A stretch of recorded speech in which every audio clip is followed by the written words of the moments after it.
नमस्कार विद्यार्थी मित्रांनो, उमेद IAS अकॅडमीच्या ऑनलाईन प्लॅटफॉर्मवरती तुमचं सर्वांचं स्वागत आहे. तर आपण जी समाज सुधारक यांची सिरीज सुरू केलेली आहे, त्यामध्ये बघा दुसरं महत्वाचं नाव महर्षी धोंडो केशव कर्वे. तर कर्वेंचं कार्य पाहत असताना आपण काय काय पाहिलं पाहिजे बघा. त्यांचं शिक्षण क्षेत्रामध्ये जे खूप मोठं कार्य आहे ते आपल्या अभ्यासक्रमासाठी खूप महत्वाचं आहे बघा. त्यांचं शिक्षण क्षेत्रातलं कार्य, क्षेत्रातलं जे त्यांचं कार्य आहे ते खूप महत्वाचं आहे.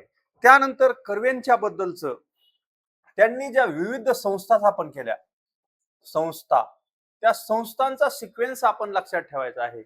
त्याच्यानंतर बघा त्यांच्या वैयक्तिक जीवनामधील ज्या घटना घडलेल्या आहेत, पुनर्विवाह असेल, विधवा विवाह बद्दलची त्यांची मतं असतील, किंवा त्यांनी कोणत्या कोणत्या कॉलेजमध्ये कार्य केले याबद्दलची सर्व माहिती आपल्याला परीक्षेमध्ये विचारली जाते. अशाच प्रकारे आपण अभ्यास करणार आहोत. तर मित्रांनो, माझा तर तुम्हाला परिचय आहेच. मी अनिल पालवे सर, आणि मला ह्या UPSC आणि MPSC या परीक्षांचा अनुभव आहे, आणि त्या परीक्षा मी दिलेल्या आहेत. MPSCच्या 4 इंटरव्ह्यू पण दिलेले आहेत. त्याच्यातूनच नेमकं समाज सुधारकावरती अभ्यास करताना आपण अभ्यास कसा केला पाहिजे, आणि त्यासोबतच बघा दुसरं सर्वात महत्वाचं म्हणजे की लक्षात कसं ठेवायचं आहे, ह्या गोष्टी आपण डिटेल पाहणार आहोत. तर बघा, पहिलंच आपण आता कर्वे, धोंडो केशव कर्वे यांच्याबद्दल माहिती घेत असताना बघा, महर्षी धोंडो केशव कर्वे हे महर्षी, ती त्यांना एक पदवी मिळालेली आहे. तर त्यांच्याबद्दल पाहत असताना पहिलं आपण काय पाहणार आहोत, तर त्यांचा जन्म कुठे झाला असं आपल्याला विचारलं जाऊ शकतं. तर बघा, एक इतिहासाचा अभ्यासक म्हणून जर तुम्ही पाहत असाल तर काय पाहायचं की कोणत्या वर्षामध्ये केव्हा, म्हणजे आपल्याला एक इतिहासाचा अभ्यास करताना अंदाज लावता येतो की त्या संदर्भाच्या घटना ज्या आहेत, तर ही घटना आपण इथे महत्वाची घटना लक्षात ठेवायची आहे मित्रांनो, की 18 एप्रिल 1858 मध्ये महर्षी धोंडो केशव यांचा जन्म झाला. तो कोणत्या गावी झाला बघा, त्यांचं जे आजोळ होतं, आजोळ शेरवली, हे कोकणातील रत्नागिरी जिल्ह्यामधीलच गाव आहे. एवढं लक्षात ठेवायचं आहे का, तर त्यांच्या आजोळामध्ये त्यांचा जन्म झाल्याचं दिसून येतं. तर काय आहे, शेरवली, त्या या गावी जन्म झाला. त्यांचं शिक्षण व कौटुंबिक पार्श्वभूमी याबद्दलची आपण इथे माहिती पाहणार आहोत. तर बघा, महर्षी महर्षींचे मूळ गाव मुरुड हे होतं, आणि ते कोणत्या जिल्ह्यामध्ये आहे, तर आज रत्नागिरी जिल्ह्यामध्ये ते त्यांचं गाव असल्याचं आपल्याला दिसून येतं. त्यानंतर कर्वेंचे प्राथमिक शिक्षण मुरुड, बघा, तर त्यांचं जे मूळ गाव होतं त्या गावामध्येच त्यांचं प्राथमिक शिक्षण झाल्याचं आपल्याला दिसून येतं. त्यापुढे बघा, विनायक लक्ष्मण सोमन नावाचे जे त्यांचे शिक्षक होते, विनायक लक्ष्मण सोमन या शिक्षकांचे ते आवडते विद्यार्थी होते, आणि त्यांच्याकडून कर्वेंना लोकसेवेची प्रेरणा मिळाली. जर आपल्याला आयोगाने विचारलं की महर्षी धोंडो केशव कर्वे यांना लोकसेवेची सर्वप्रथम प्रेरणा कोणाकडून मिळाली, तर आपल्याला हे नाव लक्षात ठेवायचं आहे. ते नाव आहे विनायक लक्ष्मण सोमन गुरुजी, हे आपण लक्षात ठेवायचं. त्यानंतर 1876 मध्ये ते 6वीची परीक्षा उत्तीर्ण झाले वगैरे.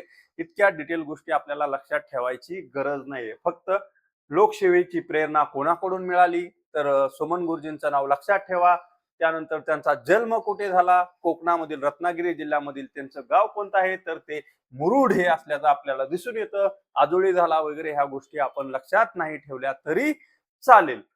तर त्यांच्या वडिलांचं नाव केशव होतं आणि आईचं नाव लक्ष्मीबाई. ह्या गोष्टी बघा परीक्षेमध्ये विचारल्या जातात का, तर जनरली विचारल्या जात नाहीत, तरी पण आपल्याला त्या माहीत असणं गरजेचं आहे.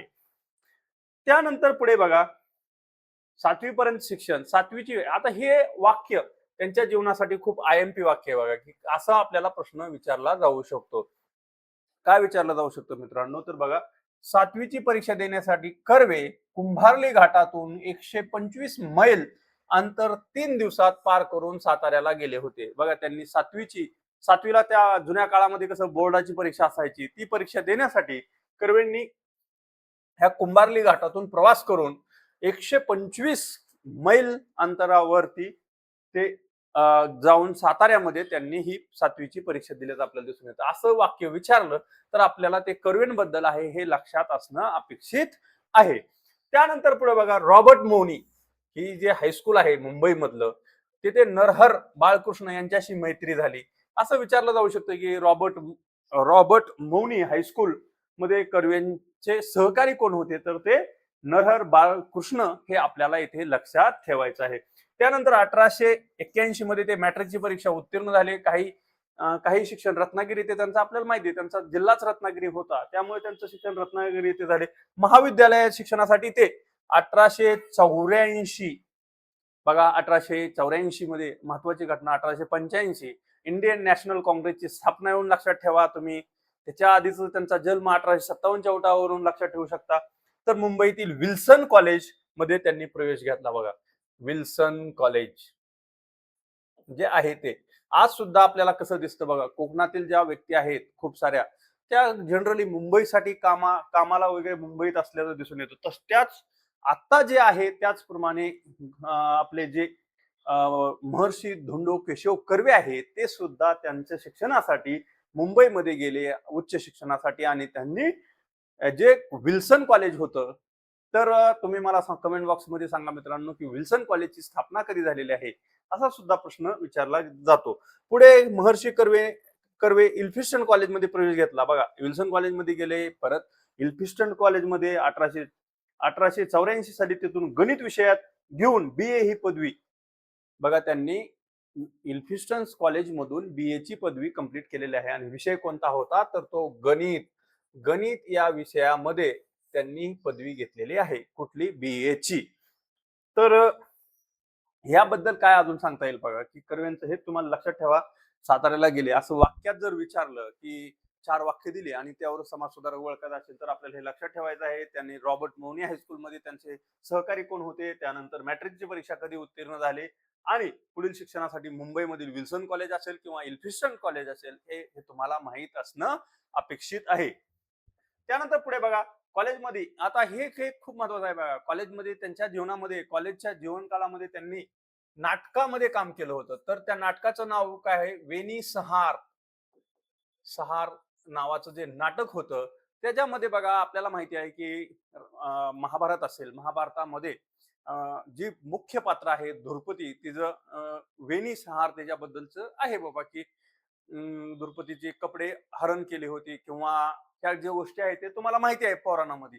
त्याच्यात त्या महाभारताच्या थीम समोर ठेवून महाभारत एक नाटक केलं होतं, आणि त्या नाटकाचं नाव होतं वेणी सहार. आणि त्यांनी अस्वस्थामा, हा बघा हे एक खूप महत्वाचं कॅरेक्टर आहे की महाभारतातलं, त्यांची भूमिका केली होती. अस्वस्थामा बद्दल आपल्याला माहिती आहे, युट्यूबवर वगैरे तुम्हाला मिळून जाईल. तर आपल्या अभ्यासाचा भाग आहे का तो, तर नाहीये. फक्त आपण स्टोरी का सांगतो आहोत, तर आपल्याला ते लक्षात राहावं म्हणून.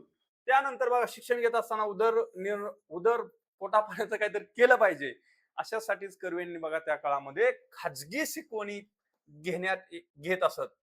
की परिस्थिती घरची नसल्यामुळे एवढी चांगली, त्यामुळे काय तर बघा, शिक्षण घेत घेतच आधीचे सर्व समाजसुधारक जवळपास काय करत होते, तर खाजगी शिकवणी घेत होते. त्याच प्रकारे कर्वेंनी सुद्धा खाजगी शिकवणी घेतल्याचं आपल्याला दिसून येतं. महाविद्यालयात असताना बघा, अमेरिकेतले जे किंवा युरोपमध्ये जे प्रबोधन झालं होतं, प्रबोधन, त्या प्रबोधनाचा आपल्या जवळपास सर्व समाज सुधारकावर प्रभाव होता. त्यातलं स्पेन्सर हे नाव खूप महत्वाचं आहे. स्पेन्सर यांचा प्रभाव आपल्या जी महर्षी धोंडो केशव कर्वे आहेत त्यांच्यावरती होता. त्यांनी साहित्य वाचलं होतं, ह्या गोष्टी आपल्याला लक्षात ठेवायच्या आहेत. त्यानंतर 15 नोव्हेंबर ही एक गोष्ट महत्वाची आहे बघा. 15 नोव्हेंबर 1891 मध्ये गोपाळकृष्ण गोखले यांच्या पुढाकाराने पुण्यातील फर्ग्युसन कॉलेजमध्ये गणिताचे प्राध्यापक झाले बघा. आपल्याला माहिती आहे त्यांनी बीए ची पदवी इल्फिस्टन कॉलेजमधून गणित या विषयात घेतली होती. आणि याच काळामध्ये टिळकांनी डेक्कन एज्युकेशन सोसायटीचा राजीनामा दिला होता, आणि फर्ग्युसन कॉलेजमध्ये गणित या विषयाला शिक्षक हवे होते. आणि तेव्हा गोपाळकृष्ण गोखले यांनी त्यात पुढाकार घेतला, आणि महर्षी धोंडो कर्वे यांना फर्ग्युसन कॉलेजमध्ये गणिताचे शिक्षक म्हणून नोकरी देण्यात आलेली आहे. त्या काळात त्यांचा पगार वगैरे दिलेला आहे, एवढं महत्वाचं नाहीये. फक्त तुम्हाला माहित काय असणं अपेक्षित आहे, तर ते फर्ग्युसन कॉलेजमध्ये गणित हा विषय शिकवत होते. चला पुढे, हे बघा इथे एक फॅक्ट दिलेले आहे. त्यांनी 1887 मध्ये एम-ए वगैरे कंप्लीट केलं, बी-ए कंप्लीट केलेलं आहे, एम-ए कंप्लीट केलेला आहे. त्यानंतर पुढे बघा त्यांच्या विवाहाबद्दल माहिती. आपण काय पाहिलं, जन्म पाहिला, शिक्षण पाहिलं, अशाच क्रमाने पाहायचं बघा. मित्रांनो, एक गोष्ट लक्षात घ्या, की मानवी जीवनाचा अभ्यास करताना किंवा एखाद्या विशिष्ट व्यक्तीचा अभ्यास करताना आपण काय केलं पाहिजे, तर एक गोष्ट लक्षात घेतली पाहिजे. त्यांचा जन्म पहा. आज सर्व समाज सुधारकांचा तुम्ही ह्याच साच्याबद्ध पद्धतीने अभ्यास करायचा आहे. कसा? तर त्यांचा जन्म पहा. त्याच्यानंतर पुढे काय पहा, त्यांचं अ, त्यांचं शिक्षण पहा. शिक्षण पाहिल्यानंतर त्या विवाहाबद्दलच्या माहिती आपण पाहिजे. तर कर्वे यांचं बघा, कर्वे 15 वर्षाचे असताना त्यांचा विवाह 1873 मध्ये, हे काही इयर वगैरे काय महत्वाचं आहे का, तर एवढं महत्वाचं नाही आहे. त्यामध्ये राधाबाई या 9 वर्षीय मुलीशी झाला. कर्वे 24व्या वर्षी रघुनाथ नावाचा मुलगा झाला. रघुनाथ कर्वे हे आपल्या इतिहासात खूप महत्वाचं नाव आहे. त्यांचे जे महिलांबद्दलचं जे कार्य केलेलं आहे त्या रघुनाथ कर्वे यांनी, की रघुनाथ कर्वे हे सुद्धा खूप मोठे समाज सुधारक, पत्रकार, लेखक असल्याचं आपल्याला दिसून येतात. त्यामुळे हे एक नाव आपल्याला लक्षात ठेवायचं आहे. कर्वे 42व्या वर्षी 1991 मध्ये राधाबाई यांचे निधन झाले. कर्वेंचं जेव्हा त्यांच्या पहिल्या पत्नी ज्या राधाबाई होत्या, तेव्हा त्यांचं निधन झालं आणि त्या पहिल्या पत्नीचा आणि त्यांचा मुलगा जो होता तो रघुनाथराव कर्वे हे असल्याचं आपल्याला दिसून येतं. तर बघा, कर्वेंनी 11 मार्च 1893 मध्ये पंडिता रमाबाई यांच्या मुंबईतील शारदा आश्रम, आपल्याला माहिती आहे अभ्यास करताना आपण माहिती की पंडिता रमाबाई यांनी शारदा आश्रमाची स्थापना मुंबई येथे केली होती. तिथे 4 वर्ष वास्तव्यास असणाऱ्या गोदूबाई नावाच्या ज्या ही विधवा होत्या, त्यांच्याशी पुनर्विवाह केल्याचं आपल्याला दिसून. व्हेरी व्हेरी IMP कर्वेंच्या जीवनाबद्दलचं जर हे वाक्य आपल्याला माहित असणं अपेक्षित आहे आणि ह्याच्यावरच त्यांनी खूप मोठं त्यांचं कार्य समोर त्यांनी केल्याचं आपल्याला दिसून येतं. की बघा, त्या काळामध्ये त्यांनी पहिल्या पत्नीचं निधन झाल्यानंतर दुसरा जो पुनर्विवाह केला तो एका विधवेशी केला. ती विधवा पंडिता रमाबाई ज्या होत्या, त्यांचं जे शारदा आश्रम मुंबई येथे होतं, तिथं 4 वर्ष वास्तव्यास असणाऱ्या गोदूबाई नावाच्या महिलेशी त्यांनी पुनर्विवाह केला आणि त्याच समोर जाऊन त्यांचं नाव आनंदबाई जोशी हे झालेलं आहे आणि ह्याच्यावरती आयोग आपल्याला पुन्हा पुन्हा प्रश्न विचारत असल्याचं आपल्याला दिसून येतं बघा, आनंदबाई जोशी. त्यानंतर या पुनर्विवाहानंतर कर्वे आता बघा पुनर्विवाह केला आणि ते आपल्या मूळ गावी गेले. तेव्हा त्या मूळ गाव कोणतं आहे त्यांचं, मुरुड आपल्याला असल्याचं दिसून येतं. मुरुडला गेले, तेथील लोकांनी त्यांच्यावर बहिष्कार टाकला, की त्यांच्या पुनर्विवाहाला खूप सारा विरोध झाला आणि त्या विरोधातूनच बघा कर्वेंचं मन परिवर्तन झालं, की विधवा महिलांची त्यांना समजून आलं की त्यांना किती दुःख यातना भोगाव्या लागतात आणि त्यांच्याबद्दल समाजात किती प्रकारच्या वाईट दृष्टिकोन आहे हे कर्वेंनी स्वतः अनुभवलं आणि त्या अनुभवातूनच पुढे गोदूबाई या कर्वे, ते गोदूबाई बद्दलची थोडक्यात माहिती सांगितलेली आहे बघा. नरहरपंत जोशी यांची विधवा बहीण होती. या विधवा बहिणी म्हणजेच पुण्यात जाहीरपणे आग्रह उपस्थित असलेले पहिला पुनर्विवाह होय. विवाहानंतर दोघांच्या घरी भोजनालय बोलवले होते. बघा, आगरकरांच्या उपस्थित IMP बघा, IMP की आगरकर ह्या विवाहाला उपस्थित होते. बघा, आगरकरांच्या उपस्थित हा विवाह पार पडल्याचं आपल्याला दिसून येतं.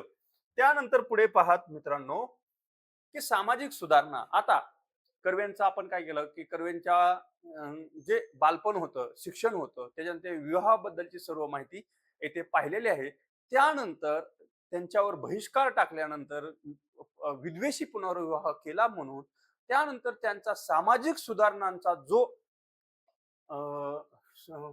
सुधारणा सुरू झाल्या, त्यामध्ये पहिलं काम त्यांनी काय केलेलं आहे ते पाहून घेऊया आपण.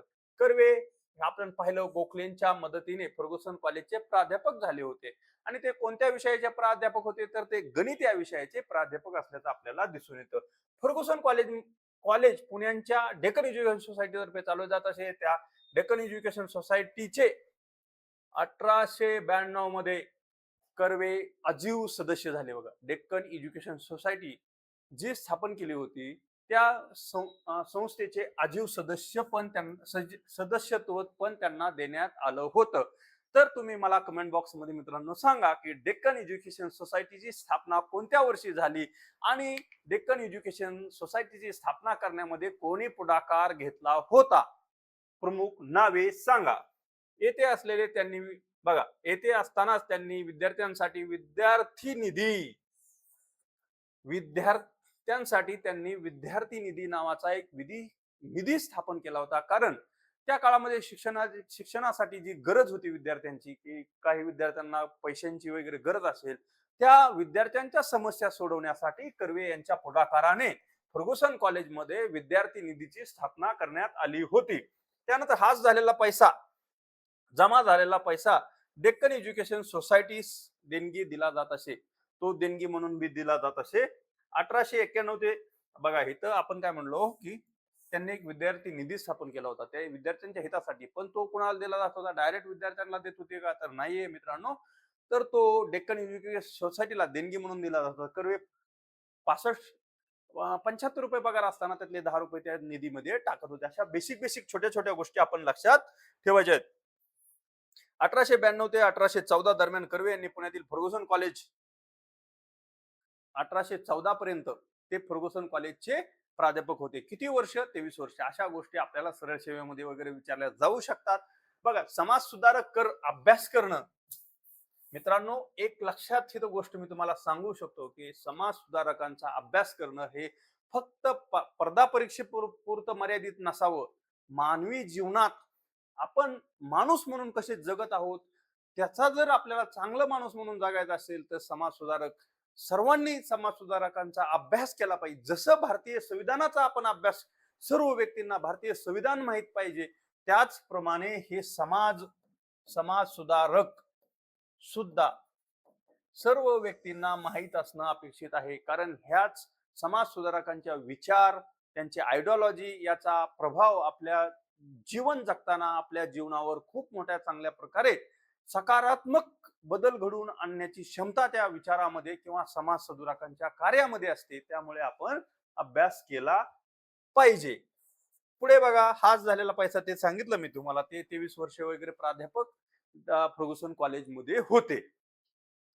त्यानंतर पुढे बघा, कर्वे यांनी विश्वनाथ नारायण मंडलिक व त्यांचे शिक्षक सोमन गुरुजी यांचा आदर्श डोळ्यासमोर ठेवला होता. असं पण वाक्य विचारलं जाऊ शकतं की विश्वनाथ नारायण मंडलिक व सोमन गुरुजींचा आदर्श कोणाच्या समोर होता, किंवा यांचा एखाद्या समाज सुधारकाचं नाव विचारलं, क्वेश्चन तसेच विचारले जातात. बघा, तुम्हाला आपण काय करणार आहोत, ही सिरीज संपल्यानंतर सर्व समाज सुधारकावरचे क्वेश्चन पण घेऊया आणि तुम्ही नक्की कसा अभ्यास केला पाहिजे हे तुमच्यापर्यंत पोहोचवण्याचं कार्य उमेद आय एस अकॅडमी करणार आहे. आणि ते तुम्ही पहा. उमेद आय एस अकॅडमीचं जर तुम्हाला युट्यूब चॅनलवरचे लेक्चर आवडत असतील तर शेअर करा, लाईक करा, उमेद आय एस अकॅडमीच्या युट्यूब चॅनलवर कमेंट करा. तर अशा प्रकारे बघा आपण कर्वे पाहत आहोत. त्यानंतर बघा, महादेव गोविंद रानडे, गोपाळ कृष्ण गोखले, गोपाळ गणेश आगरकर यांच्याकडून त्यांनी समाज सुधारणेची प्रेरणा मिळवलेली होती. असं वाक्य विचारलं तर आपण त्याला चूक म्हणायचं नाही आहे. त्यानंतर कर्वे इल्फिस्टन कॉलेजात शिक्षकाची नोकरी करीत असताना त्यांचा इतरही समाज सुधारकांशी संपर्क आला होता. बघा, फर्ग्युसन कॉलेजमध्ये होते, फर्ग्युसन कॉलेजवर खूप समाज सुधारकांचा प्रभाव होता. त्याच्यामुळे त्यांचा संबंध इतर समाज सुधारकांशी सुद्धा येणं अपेक्षितच आहे. त्यानंतर मुंबईच्या रॉबर्ट मौनिस हायस्कूल, राजाराम शास्त्री भागवत यांचाही प्रभाव त्यांच्यावर होता. हे नाव लक्षात ठेवा. जनरली बघा, विनायक सोमन असतील, मंडलिक असतील, टिळक असतील, आगरकर असतील, त्याच्यासोबत बघा गोखले असतील, त्याच्यानंतर रॉबर्ट मौनी हायस्कूलमध्ये राजाराम शास्त्री असतील, सोमन गुरुजी असतील, ही सर्व नावं आपण लक्षात ठेवायची आहेत की यांचा प्रभाव आपले जे समाज सुधारकाचा आपण पाहत आहोत महर्षी धोंडो केशव कर्वे यांच्यावर होता, असं आपण लक्षात ठेवायचं आहे. त्यानंतर बघा, त्यांनी विधवेशी पुनर्विवाह केला होता. त्याच्यामुळे समाजात त्यांच्यावर बहिष्कार टाकण्यात आला होता आणि त्या बहिष्कार वरून त्यांच्या लक्षात आलं की जर समाजात काही बदल घडवायचा असेल, महिलांबद्दल ज्या विधवा आहेत त्यांच्याबद्दल काही कार्य करायचं असेल तर आपण काहीतरी केलं पाहिजे. आणि त्याच्यातूनच या विधवा पुनर्विवाह उत्तेजक मंडळीचा जन्म झाल्याचं आपल्याला दिसून येतं. बघा, कसं असतं की आपण म्हणतो की अनुभवातून माणूस शिकतो. त्याचप्रमाणे बघा, त्यांना समाजात वाईट अनुभव आले, समाजाने त्यांच्यावर बहिष्कार केला आणि त्याच्यातून त्यांना विद्वांचा जो प्रश्न आहे त्याची जाणीव झाली आणि त्या जाणीवेतूनच त्यांनी विधवा विवाह उद्योजक मंडळी ची स्थापना केली. तर विधवा विवाह, विद्वांचा विवाह करण्यास उत्तेजन देणारी मंडळी म्हणजेच विधवा विवाह उद्योजक मंडळी होय. नाव लक्षात ठेवा, IMP आहे, ह्याच्या नावात काय बदल करण्यात आलेला आहे ते सुद्धा आपण समोर तुम्हाला सांगणार आहोत.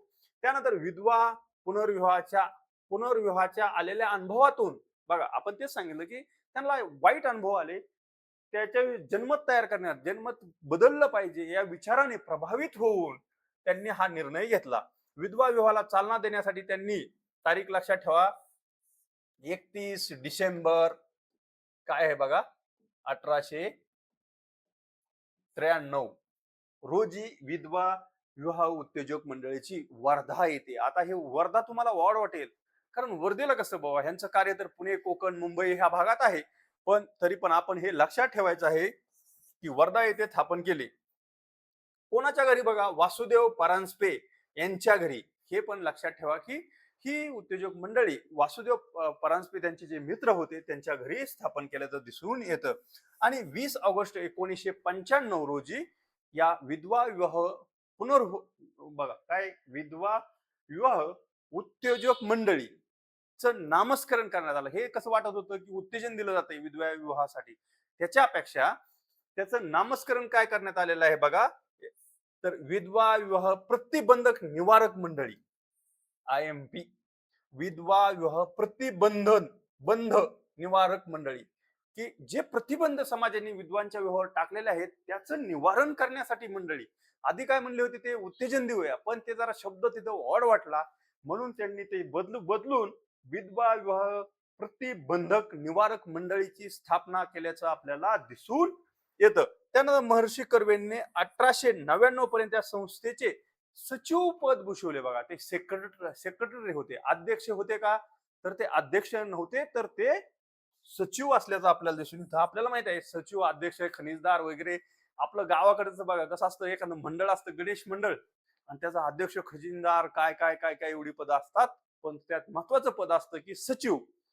ते तसे गोखले का आपल्या तोंडामध्ये पुन्हा पुन्हा येते, तर गोखले नसून महर्षी धोंडो केशव कर्वे हे कुठल्या संस्थेचे सचिव होते, तर ते विधवा विवाह उद्योजक मंडळी, त्याचं नामस्करण काय करण्यात आलेलं होतं, तर विधवा विवाह प्रतिबंधक निवारक मंडळी असं ते करण्यात आलं होतं. आणि त्याचे सचिव 1899 पर्यंत गोखले यांनी त्याचं पद भूषवल्याचं आपल्याला दिसून येतं.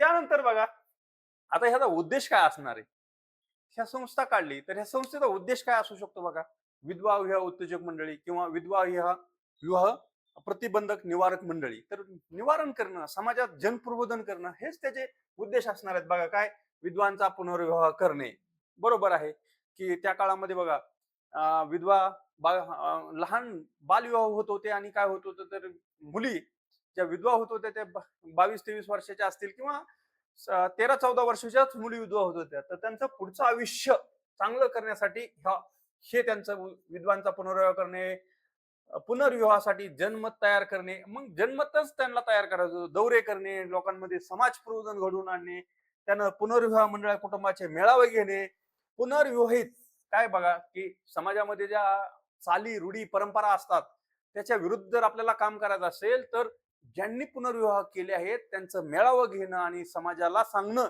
की बघा, असे विवाह केलेले आहेत पण हे चांगले आयुष्य जगत आहेत असं दाखवण्यासाठी किंवा समाजात प्रबोधन घडवण्यासाठी हे त्याचा उद्देश होता.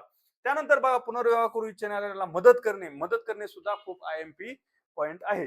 त्यानंतर पुनर्विवाह करणाऱ्या समाजात मानाचे स्थान मिळवून देण्याचा प्रयत्न करणे, IMP, की समाजात जर मानस्थान नसेल तर कशाला कोण पुनर्विवाह करेल, पण त्यांना मानाचं स्थान मिळवून देण्याचा सुद्धा प्रयत्न करणे, या गोष्टी येथे घेण्यात आलेल्या आहेत.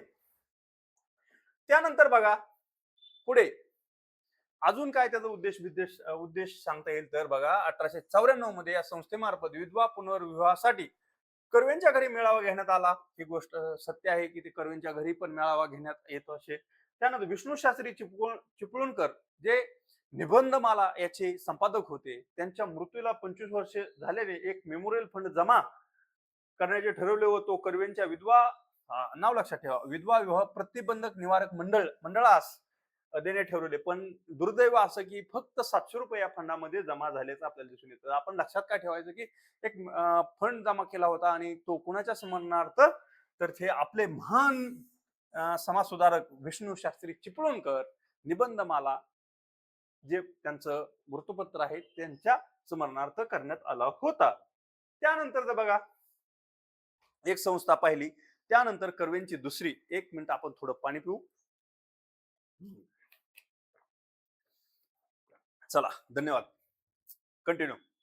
तर काय दुसरी संस्था बघा, अनाथ बालिका आश्रम 1896. करेक्ट. अनाथ बालिका आश्रम नावाची संस्था कर्वे यांनी स्थापन केलेली आहे. तर कुणाच्या मदतीने केली, कशी केली आपण ते पाहणार आहोत. स्थापना 14 जून 1896 रोजी राव बहादूर भिडे यांच्या वाड्यात सदाशिव पेठेत पुणे येथे सुरू करण्यात आली. कुठे हे ठिकाण बिकाण आपण सगळं लक्षात ठेवायचंय मित्रांनो. असे आपल्याला प्रश्न विचारता आयोग, त्याच्यामुळे फक्त गोष्ट म्हणून ऐकायचं नाही, तर आपले कान सुद्धा अलर्ट पाहिजेत की बाबा नेमकं कीवर्ड काय, कसा पकडायचा ते आपण पाहायचं आहे. त्यानंतर ह्याचे सुद्धा ते सचिव होते बघा. कुठले? अनाथ बालिका आश्रम ह्याचे सुद्धा कर्वे सचिव होते. अध्यक्ष कोण होते, तर हे नाव लक्षात ठेवायचं आहे, डॉक्टर राघव भांडारकर. इतिहास तज्ञ वगैरे हे खूप मोठं नाव आहे इतिहासामध्ये. ते अध्यक्ष होते. कोण? डॉक्टर राघव भांडारकर. त्याच्यानंतर या संस्थेने 1 जानेवारी 1899 रोजी कार्यास सुरुवात केली. कुठे? गोरेवाड्यात. स्थापना कुठे झाली बघा? भिडेवाड्यात. कार्य कुठं सुरू केलंय त्यांनी? गोरेवाड्यात. असं सुद्धा विचारलं जाईल, पण एवढं डीप मध्ये करण्याची गरज नाही. पण स्थापना झाली 96 ला, कार्य सुरू केले 99 ला. तर तुम्हाला थोडं ऑड वाटेल की 3 वर्ष काय केलं, तर लक्षात ठेवायचं तसंच घडलेली घटना आहे. त्यानंतर बघा 1990 मध्ये प्लेगची साथ आल्याने आश्रम हिंगणे येथे हलवण्यात आला. हा पुण्यामध्ये होता बघा. कुठं? गोरेवाड्यात होता. गोरेवाडा. त्याच काळामध्ये काय झालं, पुण्यामध्ये एक महामारी आली. कशी? प्लेगची महामारी. आपल्याला माहिती, प्लेगच्या साथीने आपल्या ज्या आहेत की सावित्रीबाई फुले यांचं सुद्धा निधन झालेलं आहे. त्या काळामध्ये पुण्यामध्ये रँडची हत्या आपण इतिहासात पाहिलेला आहे की रँड नावाचा अधिकारी होता, चापेकर बंधून त्याची हत्या केलेली आहे. त्याच काळामध्ये ही संस्था सायमल्टेनियसली पुण्यामधून हिंगणे आज हिंगणे स्टॉप आहे, कर्वेनगरची जी एसएनडीटी संस्था आहे तिकडं तिचं स्थलांतर केल्याचं आपल्याला दिसून येतं. कारण की बघा पेठेमध्ये खूप मोठा प्लेगची रोगराई आलेली आहे. त्याच्यामुळे आपलं ही जो आश्रम आहे अनाथ बालिका आश्रम तो सुरक्षित राहावा, त्या हेतूने ही संस्था हिंगणे येथे स्थानांतरित करण्यात आलेली होती. तर आपण लक्षात ठेवायचं आहे की 1900 मध्ये प्लेगच्या साथीमुळे हिंगणे येथे या संस्थेचं स्थानांतर करण्यात आलं होतं. त्यानंतर बघा त्या संस्थेचा उद्देश काय होता? IMP सगळ्या परीक्षांसाठी बघा, सरळ सेवा असतील, राज्यसेवा, डिस्क्रिप्टिव्ह तुम्ही जरी करत असाल तरी सुद्धा तुम्हाला समाज सुधारकावरती एखादा प्रश्न आला तर त्यांच्या संस्था, त्यांचं कार्य हे आपल्याला माहित असणं अपेक्षित आहे. तर बघा त्या ह्या संस्थेचा, कुठली संस्था आपली म्हणतोय? अनाथ बालिका श्रमची उद्देश काय काय होता, तर बघा महिलांसाठी तर त्यांनी विधवांना शिक्षण देऊन स्वावलंबी बनवणे. पहिलं त्यांनी जी संस्था स्थापन केली, समाजात बहिष्कार केल्यानंतर त्यांना जाणीव झाली आणि त्यांनी जी संस्था स्थापन केली त्याच्यानंतर विधवांच्या कार्याबद्दलची दुसरी जी संस्था आहे तर अनाथ बालिका आश्रम, त्याचा उद्देश पहिला होता की विधवांना शिक्षण देणे. शिक्षण दिल्यानंतर काय होईल, त्या थोडंफार काम करतील. काम केल्यानंतर त्या स्वतःच्या पायावर उभा राहतील आणि त्या स्वावलंबी बनतील. आज सुद्धा भारत देशापुढे हे खूप महत्वाचं आव्हान आहे मित्रांनो, की बघा की आज सुद्धा महिलांचा रोजगारामध्ये किती वाटा कमी आहे. तर महिला स्वावलंबी बनणं म्हणजेच महिला सक्षमीकरण आपण म्हणतो, त्याच प्रकारे हे सुद्धा येथे करायचं आहे बघा. विधवांना शिक्षण देणे, विधवामध्ये वैचारिक जागृती करणे, विधवांचे दुःख कष्ट हलकं करण्याचा प्रयत्न करणे, म्हणजे छोट्या छोट्या गोष्टी ज्या आपण खूप महत्वाच्या आहेत सोसायटीसाठी, या खूप महत्वाच्या आहेत.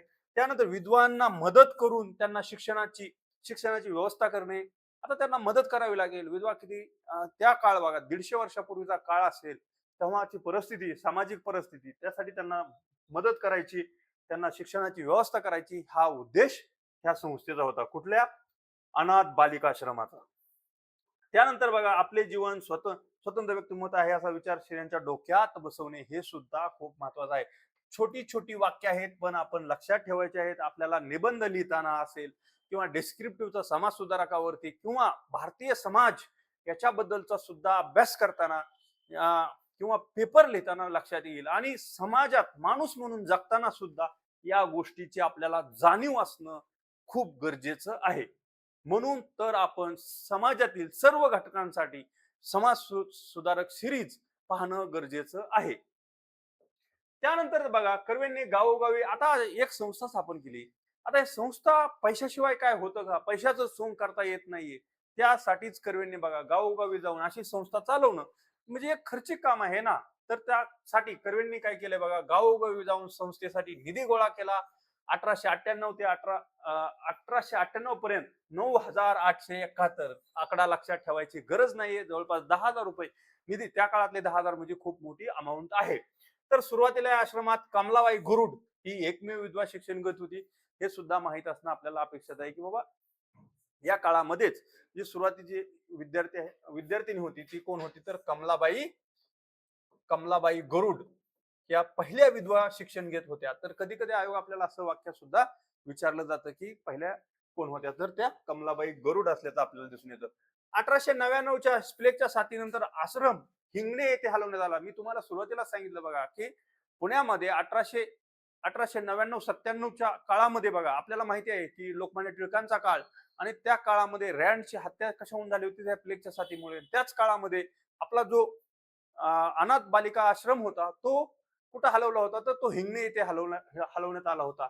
हलवण्यात त्यांच्या कार्यात त्यांना मदत कुणी केली होती बघा, तर राव बहादूर गणेश गोविंद गोखले यांच्या मदतीने एक कायमस्वरूपी झोपडी आश्रमाला बांधून देण्यात आली होती. ही सुद्धा आपल्यासाठी महत्वाची फॅक्ट आहे की राव बहादूर गणेश गोविंद गोखले जे होते त्यांनी त्या आश्रमासाठी बघा एक झोपडी बांधून दिली होती.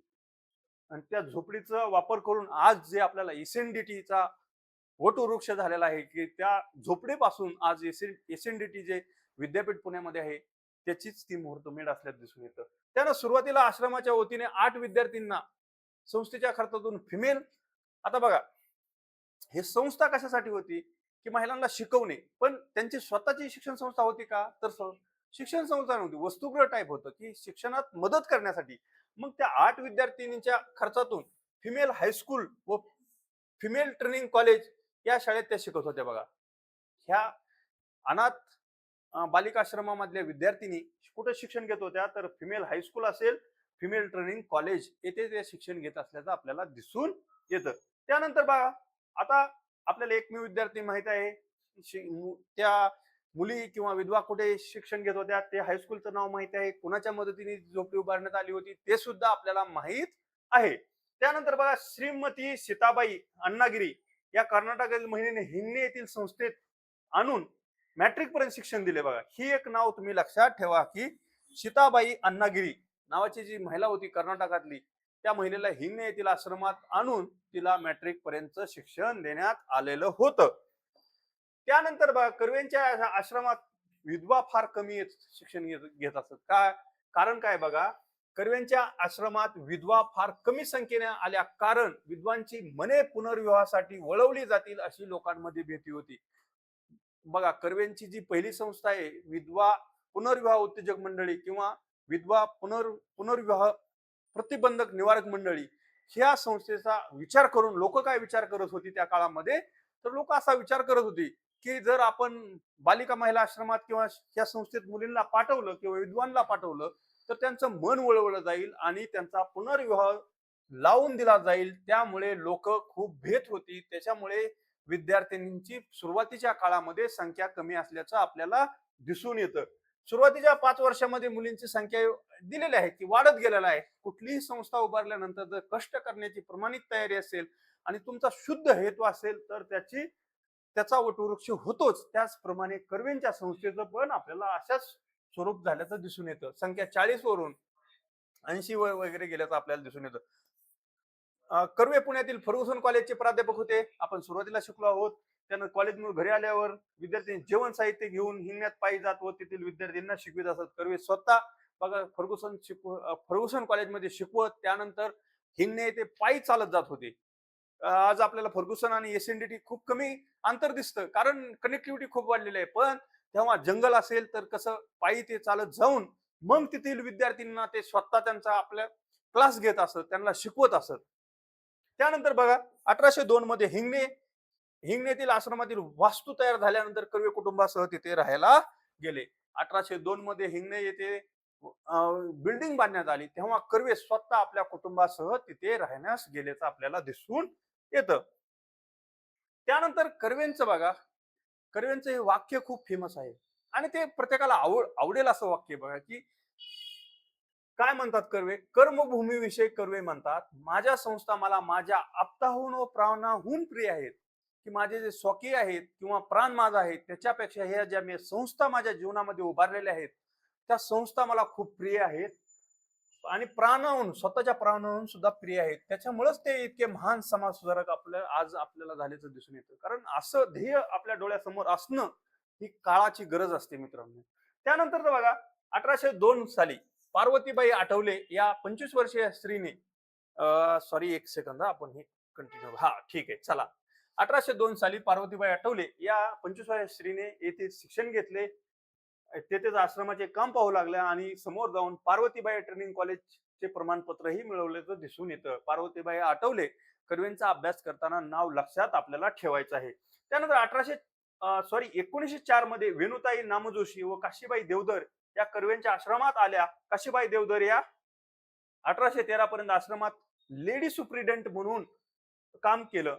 कर्वेंच्या या आश्रमाच्या उन्नतीत या दोघींचा मोठा वाटा आहे. तर त्या दोन महिलांची नावं आपण लक्षात ठेवायची आहेत, वेणुताई नामजोशी आणि काशीबाई देवधर ही दोन नावं, आणि त्याच्यानंतर पार्वतीबाई आठवले हे एक नाव लक्षात ठेवणं गरजेचं आहे. त्यानंतर बघा श्रीमती बानुबाई आने या विधवा विधवा आश्रमात राहिल्या. निष्कर्म मठ ही एक IMP संस्था आहे, आपण हे जी माहिती घेणारच आहोत.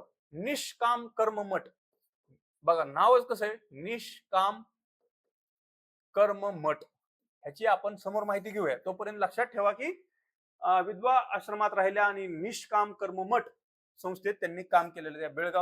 बेळगावात महिला विद्यालय स्थापना, ह्या हिंगणे येथील संस्थेचे बेळगावपर्यंत सुद्धा विद्यालय स्थापन केल्याचं आपल्याला दिसून येतं.